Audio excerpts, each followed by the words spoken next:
आपण पाहत आहात जनसंवाद लाईव्ह न्यूज, निपक्ष बातम्या, निस्वार्थ भूमिका. हा बोला.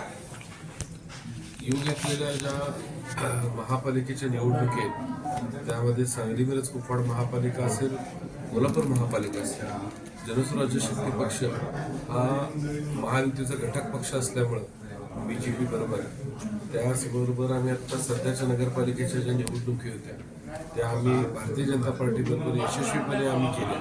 त्यामध्ये पन्हाळा, त्याचबरोबर आमचे मलकापूर, त्याचबरोबर परभणीमध्ये साखरखेड अशा तीन असणाऱ्या ह्या सोनखेड अशा तीन असणाऱ्या नगरपालिकांना आमचे नगराध्यक्ष झाले आणि त्याचबरोबर असंख्य नगरसेवक आमचे निवडून आले पाहिजे.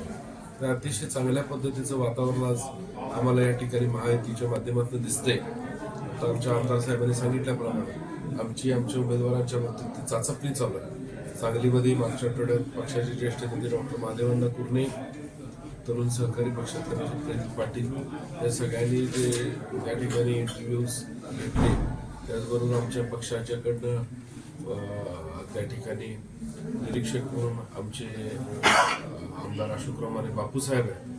त्याचबरोबर संपर्कासाठी आमचे पक्षाचे असणारे सरचिटणीस प्रवक्ते ॲडव्होकेट राजेंद्र पाटील साहेब आहेत. हे सगळे या संपर्कात सगळ्यांचे असणार आहेत आणि एक अतिशय चांगला असा प्रतिसाद आम्हाला त्या ठिकाणी सांगलीमध्ये त्या ठिकाणी झालेल्या मुलाखतीमध्ये 54 लोकांच्या मुलाखती त्या ठिकाणी झाल्या.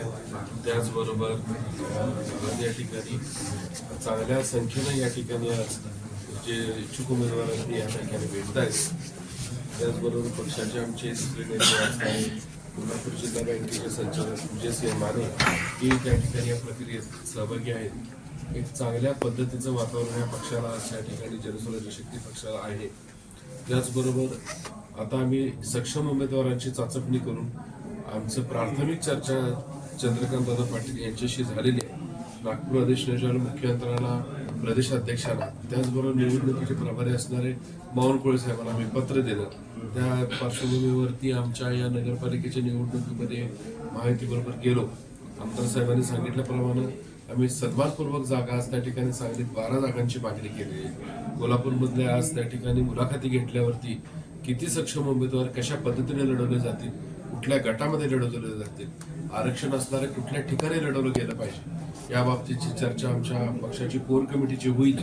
त्याचबरोबर आम्ही हा सगळा जो विषय हा पक्षाचे अध्यक्ष आदरणीय डॉक्टर आमदार विनय कोरे सावकर साहेब यांच्याकडं आमच्याकडं आज संपर्क प्रमुख म्हणून त्या ठिकाणी दिलेले पक्षाचे ॲडव्होकेट राजेंद्र पाटील साहेब हे त्या ठिकाणी घेऊन जातील आणि चर्चा करून आम्हाला मुख्यमंत्र्यांची, प्रदेशाध्यक्षांची, निवडणूक प्रमुखांनी, पालकमंत्र्यांची जे काय चंद्रकांत दादांशी ते चर्चा करतील आणि ह्यामध्ये उचित जो मार्ग निघेल, सन्मानपूर्वक जागा मिळाल्या तर आम्ही नक्कीच पहिली प्रायोरिटी जसं आमदार साहेबांनी सांगितलं भारतीय जनता पार्टी बरोबर द्यायची.